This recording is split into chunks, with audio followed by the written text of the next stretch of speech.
الله الرحمن الرحيم ومن يشاقق الرسول من بعد ما تبين له الهدى ويتبع غير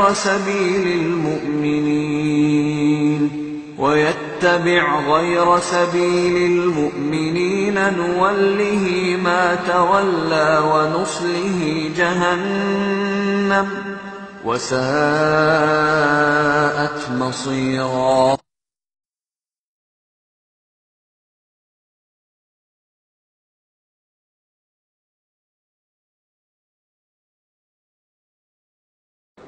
الحمد لله وحده والصلاة والسلام على من لا نبي بعده أما بعد. الحمد لله, আমরা আল্লাহর শুকর আদায় করি যে আমরা দীর্ঘদিন পরে আমাদের জানার জন্য প্রশ্নোত্তরের পর্বে এখানে আমরা একত্রিত হয়ে পেরেছি। আল্লাহ সুবহানাহু ওয়া তাআলা শরীয়তকে সকল মানুষের জন্য সহজ করে দিয়েছেন। প্রথম বুঝতে হবে যে শরীয়ত মূলত সহজ, আমরা যেন নিজেরা এটাকে কাঠিন্য করে না তুলি। তবে এই সহজের মধ্যে যেটা সঠিক সেটাই আমাদেরকে জানতে হবে এবং গ্রহণ করতে হবে। যেটা আল্লাহ বলেছেন, রসুল বলেছেন এবং এরপরে উলামায়ে কেরাম ইজতিহাদ করে যেটার উপর ঐক্যমত পোষণ করেছেন সেই জিনিসগুলি আমরা গ্রহণ করব। আমরা যেন প্রবৃত্তির অনুসরণ না করি এবং কোরআন হাদিসের বাইরে যদি কোনো ইমাম অথবা কোনো পীর সাহেব অথবা কোনো বুজুর্গ সাহেব সে করেছে, সে বলেছে, সে আমল করত, আমরা যেন এই দিক আমাদের দৃষ্টিকে নিবদ্ধ না করি। কারণ হচ্ছে বিদায় হজের সময় আল্লাহ রসুল বলেছেন, তারাকতু ফীকুম আমরাইন, আমি দুটি জিনিস রেখে গেলাম, কোরআন এবং হাদিস। যতদিন পর্যন্ত তোমরা এই দুটি জিনিস ধরে রাখবে ততদিন পর্যন্ত তোমরা গোমরাহী হবে না। এই যদি মূল নীতিকে আমরা ধারণ করতে পারি তাহলেই কিন্তু আমাদের মধ্যে কোনো ফাসাদ সৃষ্টি হয় না। প্রথম প্রশ্ন হলো যে ইফতারির টাইম। ইফতারির টাইম হলো যখন সূর্য অস্ত যাবে, এটাই হলো শুদ্ধ। কিন্তু আমাদের মধ্যে এক শ্রেণীর বর্তমানে লোক বের হয়েছে, তারা ভিন্ন ব্যাখ্যা দিচ্ছে। হ্যাঁ, ইলাল লাইল, পবিত্র কোরআনে যে আয়াতটা রয়েছে সেই আয়াতটার ভিত্তিতে ইলাল লাইল, লাইল থেকে তারা বোঝানো হচ্ছে যে রাত্রটা শুরু হয় সূর্য অস্তেরও প্রায় 20-25 মিনিট পর থেকে শুরু হয়। তো এটা সম্পূর্ণ ভুল, কারণ এই রাতের অর্থ আমাদেরকে গ্রহণ করতে হবে। সাহাবায়ে কেরাম এই অর্থটাকে কিভাবে গ্রহণ করেছেন, শরীয়তের এই যে পরিভাষাগুলো, কোরআন হাদিসের শব্দের পরিভাষাগুলো, এইগুলো অনেক সময় আমরা করতে পারবো না। শুধু শাব্দিক তর্জমার থেকেই আমরা এটা সঠিক জিনিসটা বের করতে পারবো না। এই জন্য সাহাবায়ে কেরাম এটার সঠিক অর্থ গ্রহণ করেছেন আল্লাহ রসুলকে জিজ্ঞাসা করে, ইয়া রাসূলুল্লাহ এটার জবাবটা কি হবে। যেমন সালাসাতা কুরুইন শব্দটা আছে পবিত্র কোরআনের মধ্যে, কুরু থেকে কেউ গ্রহণ করেছে হায়েদ, নারীদের যে মাসিক, আর কেউ গ্রহণ করেছে তুহুর। একবার সম্পূর্ণ বিপরীত হয়ে গেল না? এই জন্য আমাদেরকে দেখতে হবে সাহাবায়ে কেরাম কিভাবে গ্রহণ করেছেন, সাহাবায়ে কেরামদের আমল কি ছিল, হাদিসের মধ্যে কি এসেছে। অনেকে কোরআন দিয়েই চলতে চান, সেই কোরআন দিয়ে চলতেই পারবেন না। এই জন্য এক ধরনের এখানে আরো একটি বিষয় আছে। এখানে রাত বলতে সূর্য অস্তের পরে যদি আপনি নাও বুঝেন, তারপরেও পরিষ্কার হাদিস এসে গেছে যে ওই উম্মতের কোনো কল্যাণ হবে না, ওই উম্মতের মধ্যে খায়ের থাকবে না যে উম্মত বিলম্ব করবে ইফতারি করতে। একবার পরিষ্কার হাদিস যে যারা ইহুদিরা এই কাজটা করত, তারা এই ইফতারি করতে বিলম্ব করতো। এই জন্য বলা হয়েছে যে ওই উম্মতের কোনো খায়ের নাই, কোনো কল্যাণ নেই, যেই উম্মত কি করবে, ইফতারি বিলম্বে করবে। এই জন্য ইফতারিতে দেরি করা যাবে না। ইসলামী ফাউন্ডেশন যদি সূর্যাস্তের পরেও যদি 5 মিনিট 7 মিনিট বেঁধে দেয়, সেটাকে মানা বা গ্রহণ করা আমার জন্য কোনো জরুরি না। আমার জন্য জরুরি হলো সূর্য অস্ত গেছে কিনা এইটা আমি যদি নিশ্চিত হতে পারি তাহলেই আমি কি ইফতারি করব। আজানের সাথে ইফতারির কোনো সম্পর্ক নাই। এই জন্য যিনি আজান করবেন, যিনি মুয়াজ্জিন সাহেব, তিনি কিন্তু প্রথমে নিয়ম হচ্ছে ইফতারি করে তারপর আজান দেওয়া। এই জন্য আজান শেষ হয়ে গেলে ইফতারি করতে হবে এটাও কোনো জরুরি না। আপনি আজানটা গ্রামে সাধারণত সকলের বাড়িতে আর সেরকম ঘড়ি বা সেরকম ক্যালেন্ডার আমরা ফলো করি না। যদি আজানটা শুনি তখন মানুষ মনে করে যে না, এখন আজান এই জন্যই দিয়েছে যে অক্ত হয়েছে। আর মাগরিবের আজানটা সাধারণত অক্ত হওয়ার সাথে সাথেই দেওয়া হয়ে থাকে। এইখানে একটা জিনিস লক্ষণীয়, সেটা হচ্ছে যে মাগরিবের আজানের সময়টাকেই যারা সময় নির্ধারণ করে তারা কিন্তু 2 থেকে 3 মিনিট এহতিয়াতান বলা হয় আরবিতে, এটা সতর্কতামূলক একটু বিলম্বে দিয়ে থাকে। এটা কোনো দোষ নয়, এটা দোষ নয় এই জন্যই যে বাংলাদেশেও একই সময় কিন্তু সব জায়গায় সূর্য অস্ত যায় না। আপনি যদি অনেক উপরে ওঠেন, আমি দুবাইতে একটা বিল্ডিং এ প্রায় 160 না 62 তলা, বুর্জুল আরব বলা হয়, সেই বিল্ডিং আমি উঠেছি, সেখানে রমজানেই উঠেছি। তো আমরা যখন ইফতারি করেছি, নিচে ইফতারি যারা করেছে তার থেকে 5-7 মিনিট পরে ইফতারি করেছি, কারণ ওখান থেকে সূর্যটা তখনও দেখা যায়। সুতরাং আমাদের জন্য কিন্তু নিচের সময়ের জন্য একই হবে না, এই জন্য সময়টা একটু পার্থক্য হয়ে থাকে। আবার চিন্তা করে অনেক সময় দেখা যায় যে সূর্যটা একেবারে ডুবলো কিনা, কারণ সূর্য না ডুবা পর্যন্ত আপনার কিন্তু আবার রোজাটা নষ্ট হয়ে যাবে। সূর্য যদি পুরোপুরি নাই ডুবে আপনার রোজাটা নষ্ট হয়ে যাবে। এই জন্য আমি আরব দেশেও দেখেছি মাগরিবের সময়টা তারা 1 থেকে 2 মিনিট তারা এহতিয়াতান একটু সতর্কতা হিসেবে ক্যালেন্ডারে নির্ধারণ করে দেয়। সুতরাং আমাদের দেশে যেহেতু ক্যালেন্ডারে নির্ধারণ করে সেটা আমরা ফলো করতে পারি, তবে ইসলামী ফাউন্ডেশনটা নির্ভরযোগ্য কোনো কিনা আমি সেটা বলতে পারবো না, কারণ অনেক সময় দেখা যায় যে তারা নির্ভরযোগ্য ফতুয়া দিতেও তারা সক্ষম নয়। কিছুদিন আগে ইসলামী ফাউন্ডেশনের একজন ইমাম ফতুয়া দিয়েছিলেন যে চেয়ারে বসে নামাজ জায়েজ হবে না, বলেছিলেন। এটা বিতর্কের ঝড় উঠেছে এবং তিনি আবার উড্ড করতে বাধ্য হয়েছেন। আমরাও এটার পরে একটা ফতুয়া বিভাগ রয়েছে ঢাকায়, আমরা সেখানে বসেছিলাম সমস্ত ওলামায়ে কেরাম, আমরাও একটা সে লিখিত দেওয়ার ইচ্ছা করেছিলাম, আমরা সবাই করেছি, কিন্তু শেষ পর্যন্ত প্রস্তাব এসেছে যে আমরা তাদের থেকে জানবো যে তারা এটা যে পেশ করেছে দলিল কি, আর যদি দলিল তারা না দিতে পারে তাহলে আমরা এটা ছাপবো, আর যদি দলিল দিতে, আর যদি যারা বলে যে না এখান থেকে আমরা ফিরে যাচ্ছি, আমাদের ভুল হয়েছে, তা আমাদের দেওয়ার দরকার নেই। কারণ একটা বিবৃতির পাল্টা বিবৃতি না দেওয়াই ভালো শরীয়তের ব্যাপারে, মানুষের মধ্যে কনফিউশন সৃষ্টি হয়। এখানে পরিষ্কার হাদিস, আল্লাহ রসুল বলেছেন সাল্লি কায়মান, তোমরা সালাত আদায় করো দাঁড়িয়ে, ফাইল্লাম তাস্তাতে কায়দান, যদি তোমরা দাঁড়াতে সক্ষম না হও তাহলে বসে পড়ো। এখানে তারা দলিল হিসাবে এনেছে যে যেহেতু আল্লাহর রসুলের সময় তো চেয়ার ছিল, তিনি তো কখনো চেয়ারে বসে নামাজ করেননি, মাটিতে বসে নামাজ করেছে। এখন হাদিস শরীফে কিন্তু কথা বলা হয়নি যে কায়দান আলাল আরদ, যে জমিনে বসে নামাজ পড়ো, এটা বলা হয়েছে, অথবা কায়দান আলাল কুরসি, এটাও বলা হয় নাই। কায়দান আলাল ওয়াসাদা, বালিশে বসে নামাজ পড়ো অথবা কুরসিতে বসো। সুবহানাল্লাহ, আল্লাহ রসুল কত বড় হাকিম, কত বড় হিকমত, তিনি এই শব্দটাকে কমন রেখেছেন। যদি তুমি দাঁড়িয়ে পড়তে না পারো বসে পড়ো। আপনারা দেখবেন অনেক মানুষ হাঁটু ভাঙতে পারে না, তারা মাটিতে বসতে পারে না, কিন্তু তারা চেয়ারে বসতে পারে। আর চেয়ারে বসলে পরে আপনার সে কায়েম করতে পারে, সে কিন্তু হাঁটতেও পারে। ডাক্তার বলেছে সে এটা ভাঙলে তার ক্ষতি হবে। এখানে একটি জিনিস জানার বিষয়, সেটি হচ্ছে নির্ভরযোগ্য ডাক্তার হতে হবে। আজে বাজে ডাক্তার বলে দিল আপনি 2 মাস চেয়ারে বসে নামাজ পড়বেন, আপনি বিশ্বাস করে চলে আসলেন না। আপনি বলবেন যে দেখেন আমার নামাজের মধ্যে দাঁড়ানোটা আমার জন্য ফরজ, না হয় নামাজ আদায় হবে না। আমার যদি সামর্থ্য থাকা সত্ত্বেও আমি যদি না দাঁড়িয়ে নামাজ পড়ি, নামাজ আদায় হবে না, হবে না, হবে না। এটা কিয়াম সবচেয়ে বড় একটি রকম। অতএব ডাক্তার সাহেব আপনি বলেন আমার কি ক্ষতি হবে কিনা, আমার যদি বড় ক্ষতি হয় যে আমার রোগ ভালো হবে না অথবা আমার জীবনের ঝুঁকি আছে, তাহলে আমি কিন্তু বসে নামাজ পড়ব। তাহলে আপনি গ্রহণ করবেন এবং সেই ডাক্তারি যে নাস্তিক কি নাস্তিক সেটাও দেখবেন। অনেকে আছে যে ইসলামের ব্যাপারে একটা বাজে কথা ঢুকাই দিয়ে দিল, যেন সে তো পছন্দই করে না যে আপনি নামাজ পড়েন। কথাটা বুঝতে পেরেছেন? এই ক্ষেত্রে এই বিষয়টি দেখতে হবে। যাই হোক, এই জন্য ইসলামী ফাউন্ডেশনের জিনিসগুলোকে আমরা তাহাকিক করে গ্রহণ করার জন্য অনুরোধ করব। তারা যদি সঠিক বলে থাকেন আলহামদুলিল্লাহ, আর যদি বেঠিক বলে থাকেন তাহলে সেটা তাহাকিক করে নিতে হবে। তারা যদি বলেন যে আজানেরও 10 মিনিট পরে, না, সময় নির্ধারিত ক্যালেন্ডারের সময়গুলি পাওয়া যায়, আমরা সেই বিভিন্ন ক্যালেন্ডার, বিভিন্ন ভালো ভালো জায়গা থেকে যেই ক্যালেন্ডারগুলো বের হয় আমরা সেইগুলি গ্রহণ করব। দ্বিতীয় প্রশ্ন হলো যে স্ত্রী মারা গেলে স্বামী গোসল দিতে পারবে কি না। আসলে আমাদের দেশে একটি কথা আছে, স্ত্রী মারা গেলে নাকি স্ত্রীকে আর দেখতে পারবে না। এইটা কিন্তু প্রচলিত, ঠিক কিনা? এটা প্রচলিত। সুবহানাল্লাহ, আমরা দিন নতুন বানিয়েছি, শরীয়ত আমরা নীতি নিজেরাই জন্ম দিয়েছি, অথচ দিন এরকম না। আলী রাদিয়াল্লাহু তাআলা আনহু সম্ভবত, আলী রাদিয়াল্লাহু তাআলা আনহু ফাতেমা রাদিয়াল্লাহু তাআলা আনহুর গোসল নিজেই হাতে করিয়েছেন। সুতরাং দেখতে অবশ্যই পারবে। আর গোসলের বিষয়টা হলো, যদি নারীরা থাকে তাহলে নারীদের গোসলটা নারীরাই দেওয়াটাই ভালো।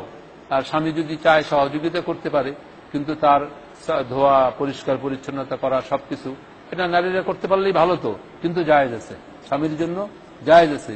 স্ত্রী মারা গেলেই সারা জীবন্ত থাকা অবস্থায় দেখা দেওয়া জায়েজ হইল, আর মৃত্যু হয়ে গেলে তার দেখা জায়েজ হবে না, সে কি স্ত্রীর থেকে শেষ হয়ে গেল?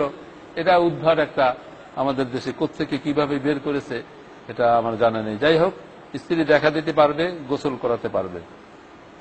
আরেকটি প্রশ্ন এখানে, অলৌকিক ঘটনা বিশ্বাস করা যাবে কিনা? অলৌকিক ঘটনা আসলে যাদের থেকে বেশি প্রকাশিত হওয়া উচিত ছিল, অলৌকিক বলে কারামতুল আউলিয়া হাক্কুন। নবীদেরকে আল্লাহ তাআলা যেটা দেন সেটা হলো কি? সেটা হলো মুজিজা। নবীদেরকে আল্লাহ তাআলা যেই সমস্ত অলৌকিক বিষয়গুলো দেন সেটা হলো মুজিজা।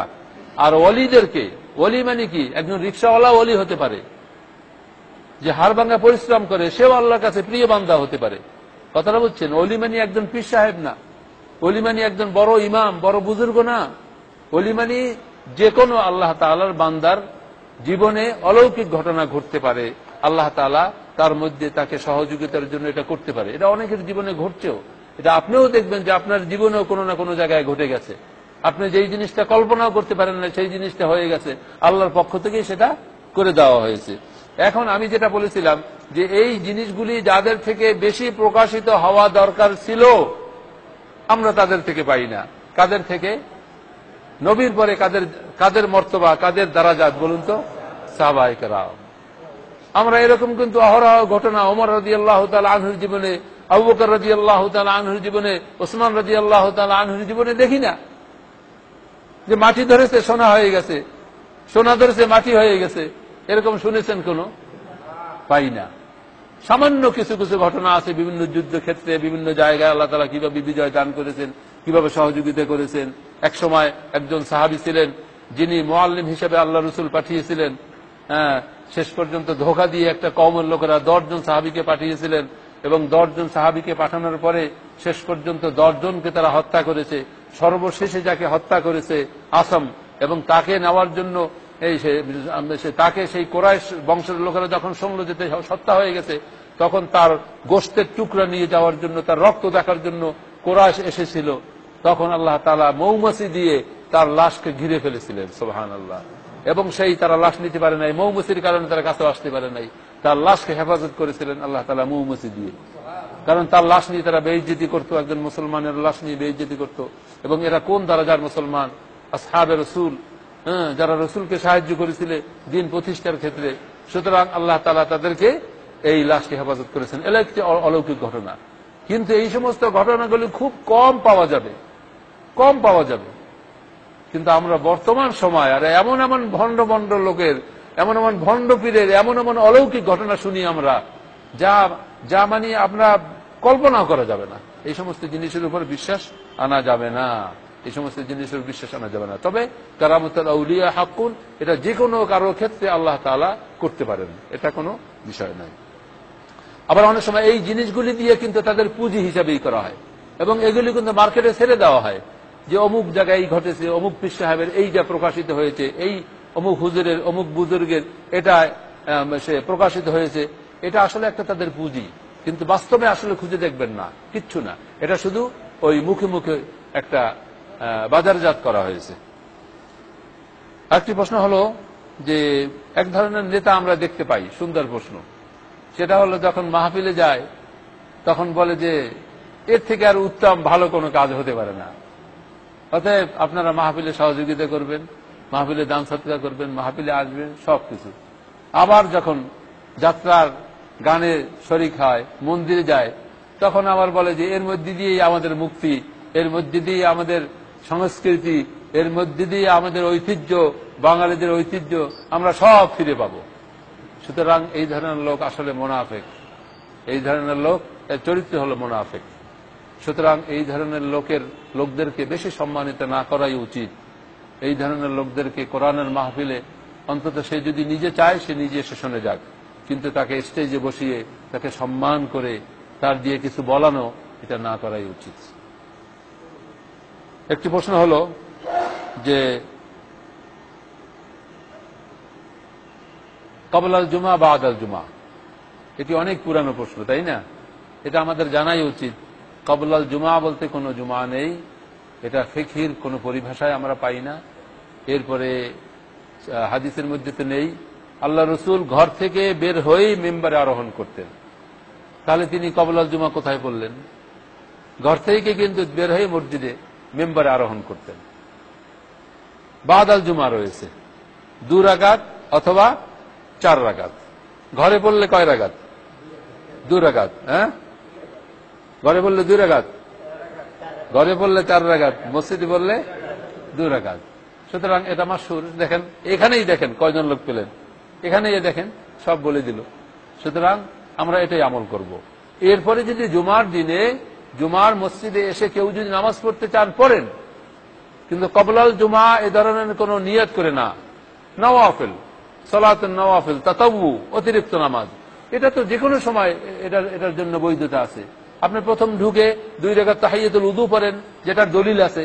বেলাল রাদিয়াল্লাহু তাআলা আনহু জান্নাতে আগেই চলে গেছেন রসুলের কিসের ভিত্তিতে? তাহিয়াতুল উযু নামাজ পড়ার কারণে। দুখুলুল মসজিদ, যেটার যথেষ্ট গুরুত্ব আছে। আল্লাহ রসুল খুতবা দিচ্ছিলেন, সেই সময় সুলাইক আল গতফানিয়্যু, সুলাইক আল গতফানিয়্যু সাহাবীর নাম। সে এসে ঢুকলেন, বললেন, ইয়া সুলাইক, তুমি কি নামাজ পড়েছো? কুম, দাঁড়িয়ে যাও।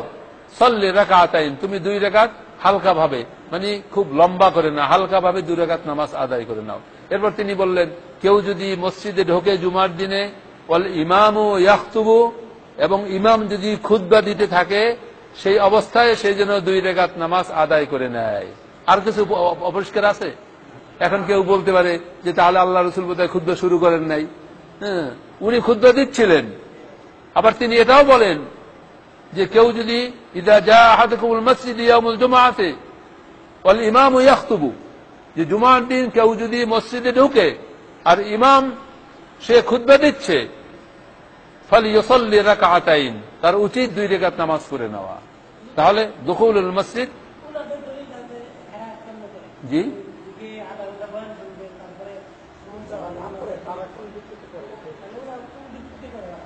খারাপ, তাদের কোনো ভিত্তি নেই, তাদের কোনো ভিত্তি নেই। হ্যাঁ, তাদের একটা কথা আছে, এই কথাটি আসলে কোথায় যে লা সালাতা ওয়ালা কালাম, ইদা ইদা ইদা ইদা ইদা অর্থাৎ ইমাম ইদা খারাজাল ইমামু ইলাল মিম্বার, যখন ইমাম মেম্বারে আরোহণ করবে, লা সালাতা ওয়ালা কালামা, তখন নামাজও নাই, কথাও নাই। বাস এই কথাটি ওনাদের দলিল। এটা কোনো হাদিস না, এটা একটি ফেকার কোন ফেকার কিতাবে কেউ লিখেছে। হ্যাঁ, এটা একটি মন গড়া কথা, এটা একেবারে কোনো কোরআন হাদিসে পাওয়া যাবে না। আপনি দেখুন এই হাদিসগুলিকে আপনি কোথায় রাখবেন? আল্লাহ রসুল যেখানে বললেন নামাজ পড়ো, এবং এটাও বললেন যে জুমার দিনে ইমাম খুতবা দিচ্ছে, সেই অবস্থায় যদি কেউ মসজিদে ঢোকে, সে যখন 2 রাকাত নামাজ না পড়ে না বসে, সুবহানাল্লাহ, তাহলে আপনি কি করবেন? সুতরাং এই কথাগুলো আমরা গ্রহণ করব না। একটু পরে কথা বললেন। আচ্ছা, জানাজার নামাজে সম্মিলিত দোয়া, আসলে আমরা জিনিসটা বুঝি নাই, আসলে আমরা অন্ধ, আমাদের চক্ষু নাই। আমাদের চক্ষু আছে কিন্তু দেখার চক্ষু নাই। এই সালাত আদায় করলাম, এটাই তো দোয়া। প্রথমে শুরু করেন সুবহানাকাল্লাহুম্মা আল্লাহুম্মা বাঈদ বাইনি ওয়া বাইনা খাতায়ায়া কামা বা'আদতা বাইনাল মাশরিকি ওয়াল মাগরিবি, হে আল্লাহ, তুমি আমার গুনাহকে এমন ভাবে দূরে করে দাও যেমন পশ্চিম এবং পূর্ব প্রান্ত। প্রথমে দোয়া দিয়ে তো নামাজটা শুরু করে দিলাম। এরপরে আলহামদুলিল্লাহি রাব্বিল আলামিন, ইয়্যাকা না'বুদু ওয়া ইয়্যাকা নাস্তাঈন, ইহদিনাস সিরাতাল মুস্তাকিম, তুমি আমাকে সরল পথ দেখাও, আমি একমাত্র তোমার ইবাদত করি, তোমার কাছে সাহায্য কামনা করি। এরপরে আপনি আবার যখন আমরা দোয়ায় কুনুত পড়ি, এরপরে আল্লাহুম্মা ইন্নী যালামতু নাফসি যুলমান কাসীরা ওয়া লা ইয়াগফিরুয যুনুবা ইল্লা আনতা ফাগফিরলি মাগফিরাতাম মিন ইনদিকা ওয়ারহামনি, অসংখ্য দোয়ার দোয়া, পুরো নামাজটাই হলো দোয়া, ঠিক কি না?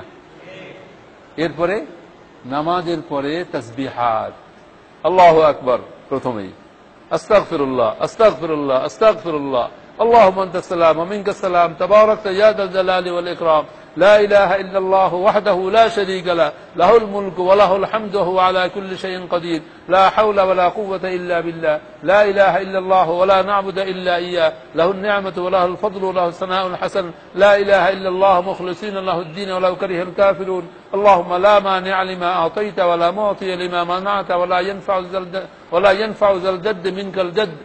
এরপরে সুবহানাল্লাহ, আলহামদুলিল্লাহ, আল্লাহু আকবার 33 বার।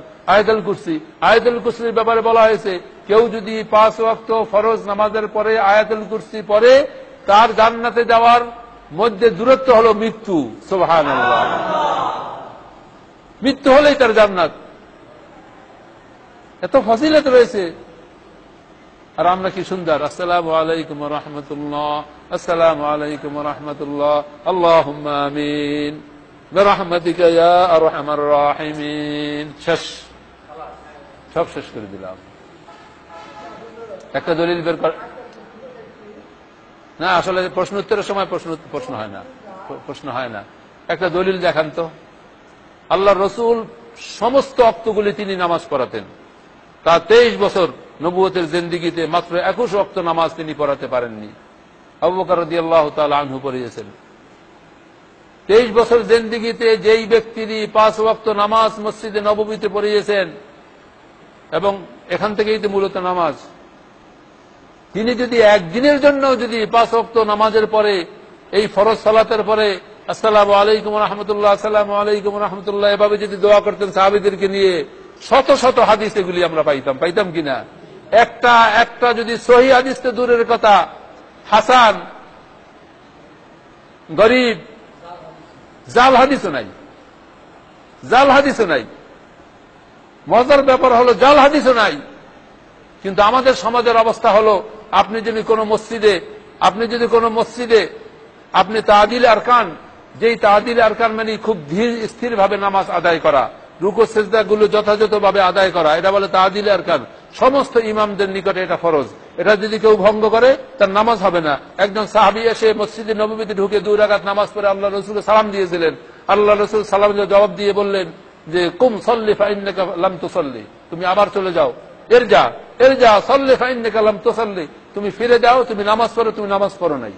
3 বার ফিরিয়ে দিয়েছেন। এই সাহাবীর দুর্বলতা কোথায় ছিল? তাআদিল আরকান করেন নাই। তাআদিল আরকান যদি আমি নাও করি আর যদি নামাজ আদায় করে দিই, তাহলে মুসল্লিরা আমাকে কিচ্ছু বলবে না, হয়তো বলবে হুজুরের মধ্যে একটু আজকে ব্যস্ত আছে, এতটুকু। কিন্তু আমি যদি মোনাজাত শরীফ না করি, এই মোনাজাত শরীফ যদি আমি না করি, আমি মসজিদে বসেই হয়তো অপমানিত হব। আর যদি আমি কথা ধরি, আমি মার খাবো, ঠিক কিনা? মার খাবো, অপমানিত হব, সেখান থেকে আমাকে বের হতে হবে মার খেয়ে। তাহলে আপনি বলুন তো সমাজ ব্যবস্থাটা কি রকম? জি ভাই সব, এই জন্য সঠিক জিনিস গ্রহণ করতে হবে। এই জন্য উনি বলেছিলেন, প্রশ্ন ছিল অন্য জায়গায়, সেটি হলো যে সালাতুল জানাজা, এই সালাতুল জানাজাটাই হলো দোয়া, জানাজাটাই দোয়া। প্রথমে সূরা ফাতিহা পড়ি, সুবহানাকাল্লাহুম্মা ওয়া বিহামদিকা ওয়া তাবারাকা ইসমুকা ওয়া তাআলা জাদ্দুকা ওয়া জাল্লা সানাউকা, এটা দোয়া। এরপরে সূরা ফাতিহা হলো সবচেয়ে বড় দোয়া, সূরা ফাতিহা হলো সবচেয়ে বড় দোয়া। এরপরে দুরূদ দোয়া, এরপর শেষে আবার দোয়া। দোয়া না, শেষটা কি? দোয়া। পুরা সালাতটাই হলো দোয়া। সুতরাং এর পরবর্তীতে কোন সাহাবায়ে কেরাম আল্লাহ রসুলের মৃত্যুর পরে কি এভাবে সবাই মোনাজাত করেছিলেন? করেন নাই। কোন সাহাবীর মৃত্যুর পরে অন্য সাহাবীরা কি মোনাজাত করেছেন? করেন নাই। অতএব আমরা যেখানে যতটুকু আল্লাহর রসুল বলেছেন, সাহাবায়ে কেরাম আমল করেছেন, ততটুকুই হলো দ্বীন। এর বাইরে চলে যাওয়াই হলো আমাদের জন্য বিপদ ডেকে আনা। সুতরাং আমরা বিপদের দিকে যাব না। আমি জবাব দেব এটা।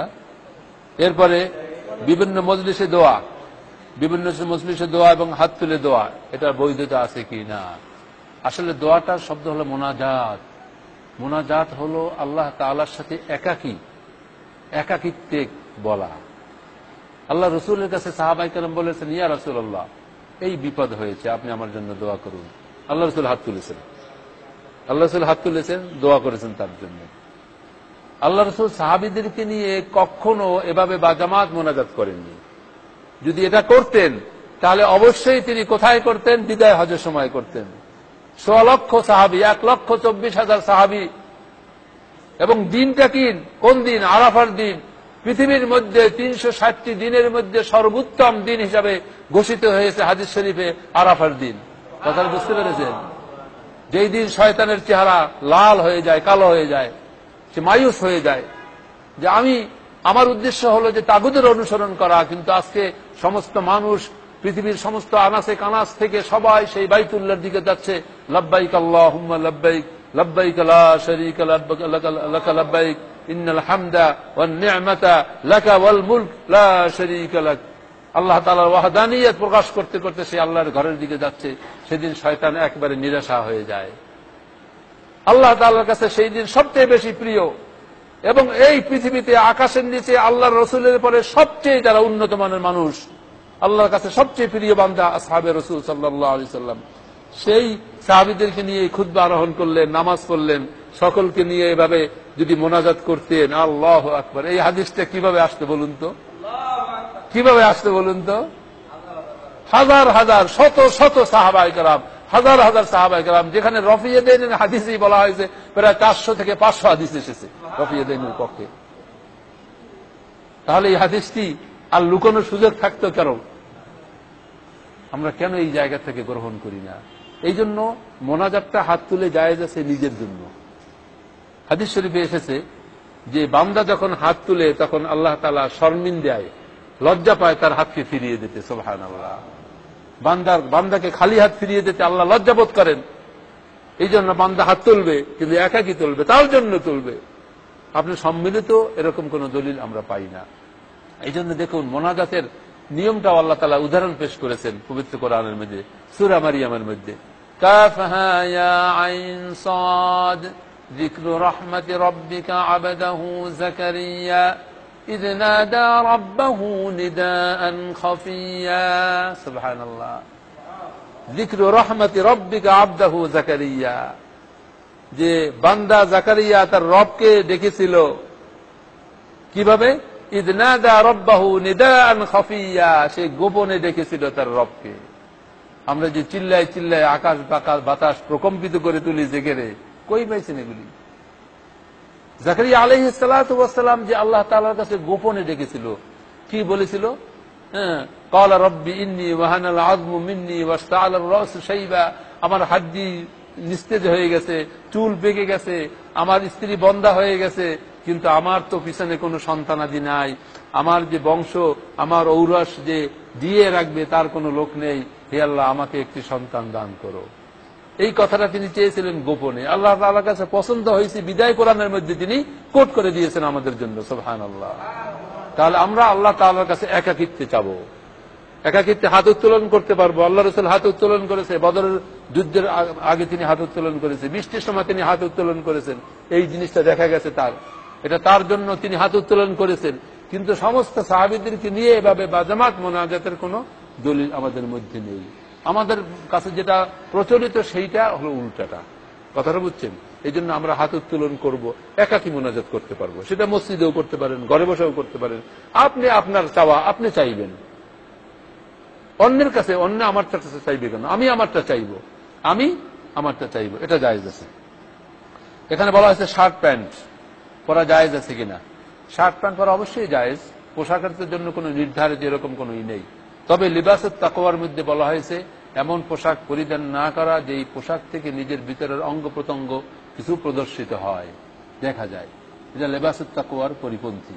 তারপরে যদি কেউ অফিস আদালতে এটা যদি ইউনিফর্ম করে থাকে সেটা আপনি পরবেন, তবে আপনি নামাজটা আদায় করার জন্য তখন ভিন্ন একটা পোশাক আপনি ব্যবহার করতে পারেন। তারপরে যদি না পারেন অসুবিধা নেই, আপনি ওই পোশাক দিয়ে নামাজ করবেন। এটা হয়তো লিবাসুত তাকওয়া হবে না, কিন্তু আপনার ফরজ সতর ঢাকবে, সতর ফরজ যেটা সেটা আদায় হবে। এই জন্য প্যান্ট শার্ট পরা জায়েজ আছে। তবে এখানে একটি কথা আছে, প্যান্ট শার্ট হলো যদি আপনি এই যে টাকনু গিরার নিচে আপনি শার্ট প্যান্ট পরতে পারবেন না, এটা পরিষ্কার হাদিস। এটা জাহান্নামের ইন্ধন হবে, জাহান্নামের। এটা সব সময় আমরা শুধু সলাতের সময় উঠাই, এটা সলাতের জন্য উঠানো কোনো এটা বিষয় না। এটা সার্বক্ষণিক ভাবে আপনার কবিরা গুনাহ হচ্ছে, এটা কবিরা গুনাহ, সার্বক্ষণিক ভাবে আপনি কবিরা গুনাহ করছেন। এই জন্য এই গিরার উপরে আমাদেরকে প্যান্ট পরতে হবে। আর একটা হলো যে আমরা যখন সলাত আদায় করব, ঘরে বসে করি অথবা ঘর থেকে মসজিদে যাই, আমরা যেন একটু ঢিলেঢালা পোশাক পরি, কথাটা বুঝছেন? একটা পাঞ্জাবি পরেন, লম্বা পাঞ্জাবি পরেন, যাতে করে আপনার সিজদার সময় দেখা যায় যে একটা লোক প্যান্ট পরে যখন সিজদা দেয় তখন তার পিছন থেকে তার অঙ্গর কিছুটা তো প্রকাশিত হয়। এই জন্য এই জিনিসটা লেবাসুত তাকওয়া নয়, এটা তাকওয়াবান পোশাক নয়। এই জন্য আমরা লেবাসুত তাকওয়া গ্রহণ করব। ইবাদতের ক্ষেত্রে, ডিউটির ক্ষেত্রে যদি আমরা পড়তেই হয় আমরা পড়বো, এটা নাজায়েজ নয়, এটা নাজায়েজ কেউ বলতে পারবে না। যেহেতু সতর হলো নাভির থেকে হাঁটু পর্যন্ত, অতএব সতর ঢাকা। আর টুপিবিহীন অবস্থায় নামাজ হবে, তবে টুপি আপনি পরবেন, হ্যাঁ, পরাটাই উত্তম। কিন্তু না পড়লে নামাজ হবে না। কোথাও আসেন আপনি টুপি নাই, এমনকি অনেক সময় দেখা যায় যে তার হয়তো কাপড়টা পরিষ্কার নাই, পরিচ্ছন্ন নাই, হয়তো সে পেশাব করেছে, পানি নিতে পারে নাই বা নেওয়া হয়নি, এখন সে চিন্তা করে নামাজ হবে, নামাজই পড়ে না, সে ছেড়ে দেয়, ঘরে গিয়ে একসাথে 4 ওয়াক্ত 5 ওয়াক্ত পরে অথবা পরেই না। না, আপনি এই সময় নামাজ পড়বেন, উজু করে আপনি শুধু একটু পানি ছিটাই দিবেন, হ্যাঁ, আপনার নামাজটা পড়বেন। আপনি এমনকি যদি এটা একেবারে নাপাকি হয়, আপনার যদি গোসল ফরজ হয়ে থাকে, পানি পান নাই, আপনি তায়াম্মুম করেও নামাজ আদায় করতে পারবেন। কথাটা বুঝছেন? নামাজ কোনো অবস্থাতেই মাপ নাই। একজন ব্যক্তির জন্য হুঁশ থাকা অবস্থায় নামাজ কোনো অবস্থাতেই মাপ নাই। আমরা শীতকালে দেখি অফিসে বসে থাকি মোজা পরা, হ্যাঁ, এখন চিন্তা করি এখানে উজু করলে পরে পাটা ভিজে যাবে, আবার এই কিভাবে মুছবো, আমার কাছে কোনো তোয়ালে নাই, কিচ্ছু নাই, তো উজুই করা হয় না, নামাজও পড়া হয় না। আরে ভাই, মাসালা তো আপনার জন্য এরকম না, মাসালা তো সহজ, আমরা বুঝি না। সেটা হলো আপনি যদি মুকিম হন, আপনি একদিন পর্যন্ত মোছাই করতে পারবেন। হ্যাঁ, আপনি জুতাটা খোলে আপনি মোজার উপর থেকে এভাবে মোছাই করেন, শেষ হয়ে গেল। সহজ হয়ে গেল না?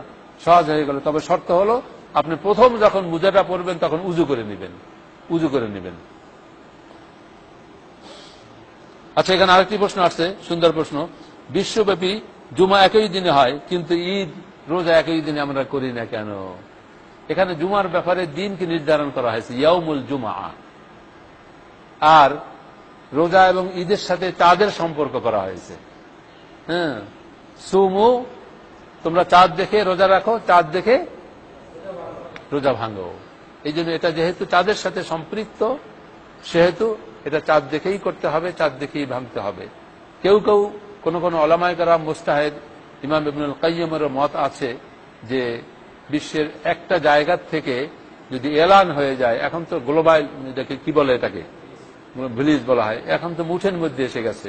সুতরাং এখন তথ্য আদান প্রদানের জন্য একটা সহজ ব্যবস্থা রয়েছে। সুতরাং একদিন গোটা উম্মত মিলেও ঈদ করলে পারে। কিন্তু এখানে সমস্যা দেবে যে রোজাটা তখন আবার কিভাবে হবে, কারণ আমাদের দেশে রোজা শেষ হয়নি, তাহলে রোজাও একদিন রাখতে হবে, তাহলে তখন রোজার হুকুমটাও একরকম হয়ে যাবে। যাই হোক, সেটা নিয়ে অনেক বিতর্ক আছে, আমরা সেদিকে না যাই। তবে সহি, এখন পর্যন্ত যেটা আমরা সহি পাই সেটা হচ্ছে যে তোমরা চাঁদ দেখে রোজা রাখবে, চাঁদ দেখে ঈদ করবে। আর এখানে প্রশ্নটা ছিল ওনার যে জুমা একই দিনে হয়, একই দিনে কিন্তু হয় না আসলে। এখন বর্তমানে আমেরিকায় কিন্তু জুমার নামাজ পড়তেছে না, এখন হয়তো রাত সেখানে। কথাটা বুঝছেন? এটা পার্থক্যটা আছেই, তারপরেও এটা দিনের সাথে সম্পৃক্ত। যেদিন জুমার দিন আমেরিকায়, সেদিন আমেরিকায় জুমা হবে। যেদিন আরব দেশে, হ্যাঁ, আরব দেশে এখন জুমা রক্ত হয় নাই, এখন 12টা বাজে নাই, সেখানে 2 আর 3 ঘন্টা পার্থক্য। সুতরাং সময় পার্থক্য আছে, মোট কথা দিনের সাথে সম্পৃক্ত। আর এটা হলো কিসের সাথে সম্পৃক্ত? এটা হলো আপনার চাঁদের সাথে সম্পৃক্ত। আবার সওমে ইয়াউমে আরাফার দিনের সাথে রোজার সম্পর্ক, চাঁদের সাথে নয়। আমাদের দেশে কিন্তু এটা চাঁদের সাথে বানাই ফেলছে, ভুল করেছে। আমাদের দেশে অনেকে সওমে ইয়াউমে আরাফা করে যখন আরাফা দিন শেষ হয়ে যায়, তারপরে দিন রোজা রাখে। ওই যে 9 জিলহজ, আমরা 9 জিলহজ, এখানে 9 জিলহজের কথা বলা হয় নাই, বলা হয়েছে সওমে ইয়াউমে আরাফা, আরাফার দিনে রোজা রাখা। 1 বছর পিছনের গুনাহ, 1 বছর সামনের গুনাহ আল্লাহ তাআলা মাফ করে দেন, সুবহানাল্লাহ। তাহলে আমরা এখানেও ভুল করি। এখানেও আমাদের দেশের মানুষেরা, ওলামায়ে কেরাম এই ফতোয়া দেন যে 9 জিলহজ রোজা রাখো, ওখানে 9 জিলহজের কথা বলা হয়নি, বলা হয় সওমে ইয়াউমে আরাফা। কথাটা বুঝছেন? এরপর হলো আমাদের নিয়ত, এটা তো পরিষ্কার। এরা এই সমস্ত মাসালাগুলো আলহামদুলিল্লাহ আমরা এস্টাবলিশ হয়ে গেছি। আমাদের দেশে যারা ওলামায়ে কেরাম এই সমস্ত এর পক্ষে যে সমস্ত কথা বলতেছেন, আলহামদুলিল্লাহ তাদের অনেকগুলো কথাই এখন জনগণ বুঝতে পেরেছে, তারা বর্জন করেছে। সেটা হলো নামাজের জন্য আলাদা কোনো নিয়ত নেই। নাওয়াইতু আন উসাল্লিয়া লিল্লাহি তাআলা রাকাতাই সালাতুল জুমআতে ফরদুল্লাহে ফরদুল কিফায়াতে, এই যে আমরা বলি, এগুলো বানানো, এগুলো কোনো কিতাবের মধ্যেও পাবেন না আপনি। কিতাব বলতে কোনো ফিকহের কোনো কিতাবে নাই। হানাফি মাযহাবের কোনো ফিকহের কিতাবেও আপনি একটা নামাজের নিয়ত বের করেন, আপনি পাবেন না। আমরা এগুলো অযথা, এগুলো এই দিনিয়াত ছোট ছোট ওই যে পুস্তিকা আছে না, আসলে আমরা একসময় হিন্দুর থেকে মুসলমান হয়েছি, সোজা কথা। আমরা কিচ্ছু বুঝতাম না, আরবি টারবি বুঝতাম না, হ্যাঁ এটা বুঝতাম না। আল ইরাদা তো সংকল্প, নিয়ত হলো আল ইরাদা, সংকল্প করা, মনের মধ্যে সংকল্প করা। আপনি যখন জুমার দিনে ঘর থেকে উজু টুজু করে তাহারাত অর্জন করে যখন মসজিদ থেকে আসতেছেন, আপনি তো এই নিয়ত করেই ঢুকছেন, তা না হলে আপনার পা তো এই পর্যন্ত আসতো না। আপনি মনে মনে যে নিয়ত করেন, আপনার পা তো সেটাই সহযোগিতা করে। এখানে আপনি আসলেন কেন? এখানে তো কোনো মিল কলকারখানা না, এখানে কেন আসলে আপনি? নিশ্চয়ই নামাজ পড়তে আসছেন, তাহলে ওইটাই তো নিয়ত। সুতরাং সংকল্পটাই হলো আসল নিয়ত। আসলে প্রশ্ন অনেকগুলো। তারাবির রাকাত সংখ্যা 4 রাকাত পরে দোয়া, সংক্ষিপ্তটা বলিনি। 4 রাকাত পরে দোয়া আমাদের দেশে যেটা আছে এটা সম্পূর্ণ একটি ভুল দোয়া। 4 রাকাত পরে ইস্তেরাহ আছে, এখানে বলা হয়েছে। এই জন্য সালাতুল কিয়াম, সালাতুত তারাবি বলা হয়। এখানে বলা হয় সালাতু রমাদান অথবা সালাতুত তারাবি। তারাবি মানে ইস্তেরাহ করা, ইস্তেরাহ শব্দ থেকে মানে একটু বিশ্রাম করা। এই জন্য 4 রাকাত নামাজ আদায় করে আমরা একটু বিশ্রাম করতে পারি। তাসবিহ, তাহলিল, কিছু আলোচনা, হাদিস, কোরআন, এগুলি আমরা তেলাওয়াত করতে পারি, শুনতে পারি। ভালো একজন আলেম থাকলে যে আপনি কিছু আলোচনা করেন, সেই কিছুক্ষণ আলোচনা করলো, 5 মিনিট 10 মিনিট, আবার 4 রাকাত করলেন, এটা একটা ইস্তেরাহা। এই জন্য সালাতুত তারাবি। এখানে রাকাত সংখ্যা নিয়ে ইখতিলাফ রয়েছে। ইখতিলাফ বলতে ইখতিলাফ নেই, যেটা শুদ্ধ আসাহ বেশি শুদ্ধ সেটা হলো 8 রাকাত। আয়েশা সিদ্দিকা রাদিয়াল্লাহু তাআলা আনহা থেকে পরিষ্কার হাদিস যে আল্লাহর রাসূল এই সালাতুত তারাবি কখনো 11 রাকাতের বেশি পড়েননি। 11 রাকাত মানে কি? 8 রাকাত আর 3 রাকাত তারাবির বেতের 3 রাকাত, প্রথম 2 রাকাত পরে 1 রাকাত। বেতেরটা কিন্তু আবার একটু ভিন্ন রকম আছে, সেটা আমরা বলবো। তাহলে আল্লাহ রাসূল থেকে সাবেত হয়নি। আসলে তারাবির বিষয়টা শুনুন। মুহাম্মদ রাসূলুল্লাহ সাল্লাল্লাহু আলাইহি ওয়াসাল্লাম প্রথম দিন তিনি দেখলেন তারাবি নামাজের ব্যাপারে, যখন তিনি বললেন যে বেশ অনেক লোক জমা হয়েছে, তো সকলে ভিন্ন ভিন্ন ভাবে হাদিস শরীফে এসেছে, মান কামা ফি রমাদান ঈমানান ওয়া ইহতিসাবান গুফিরা লাহু মা তাকদ্দামা মিন যামবি। যেই ব্যক্তি রমজান মাসে ঈমান এবং ইহতিসাবের সাথে নামাজ আদায় করবে, আল্লাহ তাআলা তার জীবনের সমস্ত গুনাহ খাতা, পিছনের সমস্ত গুনাহ খাতা মাফ করে দিবে। তাকদ্দামা মিন যামবিহি ওয়া মা তাআখার, কোন জায়গায় বলা হয়েছে মাফ করে দিবেন। তো সাহাবায়ে কেরাম খুব বেশি গুরুত্ব দিয়ে দেখা গেল যে তারা বেশ নামাজ পড়ার জন্য জড়ো হয়েছে। তো সকলে আলাদা আলাদা ভাবে নামাজ পড়ে চলে গেলেন। আল্লাহ রাসূল তার নামাজ শেষ করে চলে গেলেন। দ্বিতীয় দিন দেখা গেল যে আরো বেশি লোক জমা হয়েছে। আল্লাহ রাসূল সেদিনে নামাজ পড়ে চলে গেলেন। তৃতীয় দিন তিনি আর বের হলেন না, অথচ অনেক লোক জামায়াত হয়েছে। তখন আল্লাহ রাসূল বের হলেন না। সকালে ফজরের পরে তিনি বললেন যে আমি দেখেছি তোমরা জামায়াত হয়েছ, আমি দেখেছি তোমরা অনেক উপস্থিত হয়েছে, এটা আমি দেখেছি। আমি এই জন্য আসিনি, আমি আশঙ্কা করছি যে না জানি আল্লাহ তাআলা এই ইবাদতকে তোমাদের উপর ফরজ করে না দেয়, এই জন্য আমি আসিনি। কথাটা বুঝতে পেরেছেন? তাহলে বোঝা গেল যে এটা গুরুত্ব আছে, কিন্তু আল্লাহ রাসূল জামাতবদ্ধভাবে নামাজ সালাত আদায় করেননি এক ওয়াক্ত। ওমর রাদিয়াল্লাহু তাআলা আনহু থেকে জামাত শুরু হয়েছে। উবাই ইবনে কাব রাদিয়াল্লাহু তাআলা আনহু থেকে শুরু করেছেন। যে ওমর রাদিয়াল্লাহু তাআলা আনহু বলেছিলেন যে এইভাবে যে বিচ্ছিন্নভাবে আমরা নামাজ পড়ি, আমরা একজন ইমামের পিছনে যদি নামাজ পড়ি সুন্দর হয় না? তখন সকলে বললেন তা তো সুন্দর হয়। তখন একজন ইমামের পিছনে নামাজ শুরু করা হলো এবং তিনি এটাকে নি'মাল বিদআহ বললেন, যেটা হলো উত্তম বিদআহ। বিদআহ মানে নতুনত্ব আনা। ওমর রাদিয়াল্লাহু তাআলা আনহু থেকে এই জিনিসটা পাওয়া যায় যে তিনি জামাতবদ্ধ শুরু করেছেন। এবং ফিকহ সুন্নাহর মধ্যে এই ব্যাপারে যে কথাটি বলা হয়েছে সেটা হলো ওমর রাদিয়াল্লাহু তাআলা আনহু, আলী রাদিয়াল্লাহু তাআলা আনহু এবং ওসমান রাদিয়াল্লাহু তাআলা আনহু এরা 20 রাকাত সালাত আদায় করেছেন সালাতুত তারাবিতে। কিন্তু আল্লাহর রাসূল 8 রাকাতের বেশি পড়েননি। এখন এখানে বলা হয়েছে সুন্নাহ হলো 8 রাকাত পড়া, আর মুস্তাহাব হলো 20 রাকাত পড়া। কথাটা বুঝছেন? মুস্তাহাব হলো 20 রাকাত পড়া। মুস্তাহাব মানে এটা অতিরিক্ত, তাতাওয়ু মানে এটা অতিরিক্ত, যদি আপনি পারেন তো আপনি আদায় করতে পারেন। কিন্তু মজার ব্যাপার আছে এখানে, সেটা হলো আমরা 20 রাকাত বেশি অতিরিক্ত আদায় করতে গিয়া পুরাটাই ফৌত করে দিই। সেটা হলো আমাদের নামাজের কোনো কোয়ালিটিও থাকে না, কোয়ান্টিটি থাকে। অঙ্কে ঠিক আছে 20 রাকাত, কিন্তু কোয়ালিটি সব ফৌজ। নামাজ পড়ি একবার মুরগি যেরকম আদার খায় না, ইমাম সাহেব হাফেজ সাহেবও আমরা ছোটবেলায় শুনতাম রেলি হাফেজ মানে যে যত বেশি তাড়াতাড়ি পড়তে পারে, হ্যাঁ, ঘন ঘন পরিবারের শেষে আয়াতের শেষে লম্বা একটা টান দিয়ে দেয়, বুঝছেন। তারপরে রুকু সেজদা তো আছেই, সে একটা সেজদা দেওয়ার পরে সে আবার ইতমিনের সাথে বসবে, ইস্তেরাহ করবে, তাসবিহ পাঠ করবে, তারপর আবার আর একটা রুকু দেবে।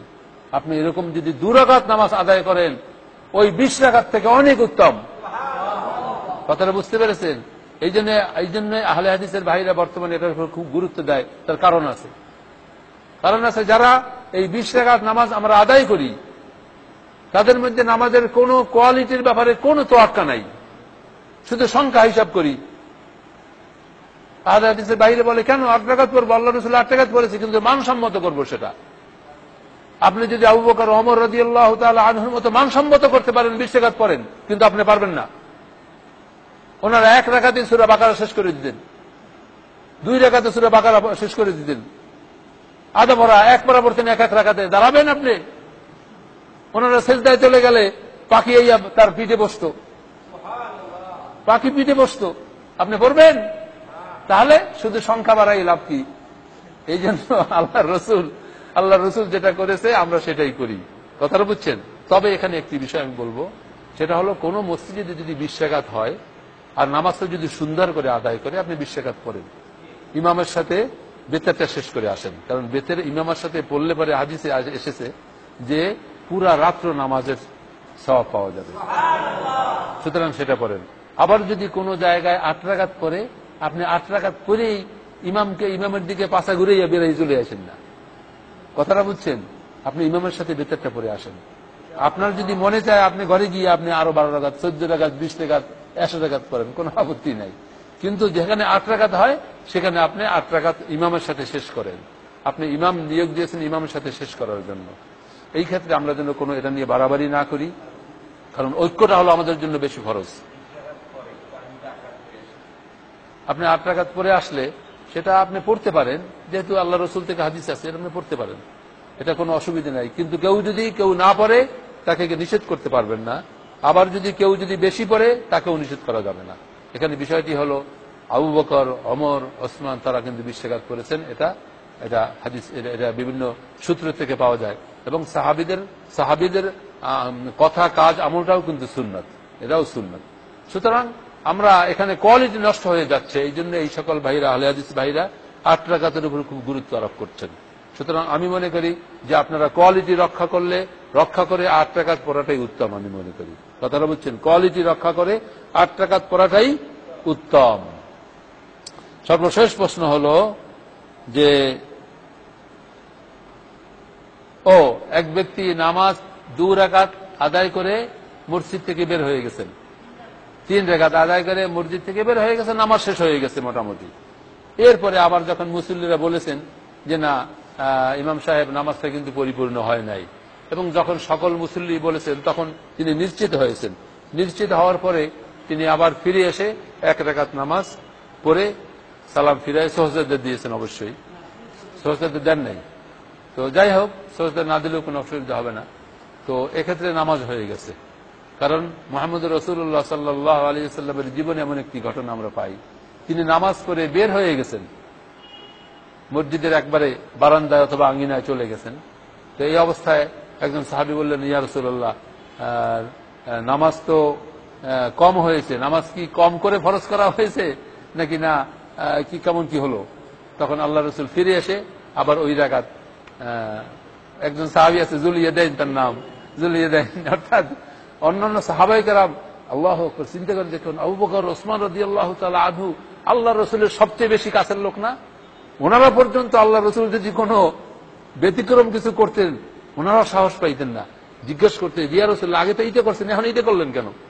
সাহস পাইতেন না, ভাবতেন যে নতুন করে আবার কোনো কিছু নাজিল হইলে কিনা অবশ্যই আল্লাহ রসুল বলবেন। কিন্তু যুলিয়াদাইন একজন ব্যক্তি ছিল, একজন সাহাবী, তার সাহস খুব বেশি ছিল, যে কোনো কথা মুখে আটকাতো না, সাথে সাথে রাসূলকে জিজ্ঞাসা করতো। সেই গিয়ে জিজ্ঞেস করলো, যে রাসূলুল্লাহ, কি ব্যাপার, আজকে নামাজ কি আবার নতুন করে কিছু নাজিল হলো কিনা? তখন আল্লাহ রসুল বুঝতে পারলেন যে না, নামাজ আমি কম করেছি। তখন তিনি এসে বাকিটা আদায় করেছেন। এই ক্ষেত্রে নিয়ম হলো সজদা দিতে হবে, সজদা দিতে হবে, না দিলেও নামাজ হয়ে যাবে, সজদা দিতে হবে। এই জন্য যে মাঝখানে একটা ব্রেক পড়ে গেছে না, ব্রেক পড়েছে, এই জন্য সজদা দিতে হবে। তো যাই হোক, মোটামুটি আমরা আজকের প্রশ্নগুলো জানলাম। আসলে যে না না, একটু বসেন বসেন বসেন ভাইরা, এখানে আকামত দিতে হবে না, তাকবীর তাহরিমাও দিতে হবে না, আপনি নামাজের মধ্যেই রয়েছেন, বুঝছেন? আপনি ঠিক আগের মতো এসে দাঁড়িয়ে তারপর আপনি আবার নামাজ বাকিটা শেষ করে দিবেন। অর্থাৎ মনে করেন আপনি যেই পর্যন্ত পড়েছেন ওইখান থেকে আবার শুরু করবেন, এক রাকাত আপনি পুরো করে দিবেন, এখানে আর কিচ্ছু করতে হবে না। সুবহানাকাল্লাহুম্মা ওয়া বিহামদিকা আশহাদু আল্লা ইলাহা ইল্লা আনতা আস্তাগফিরুকা ওয়া আতুবু ইলাইক।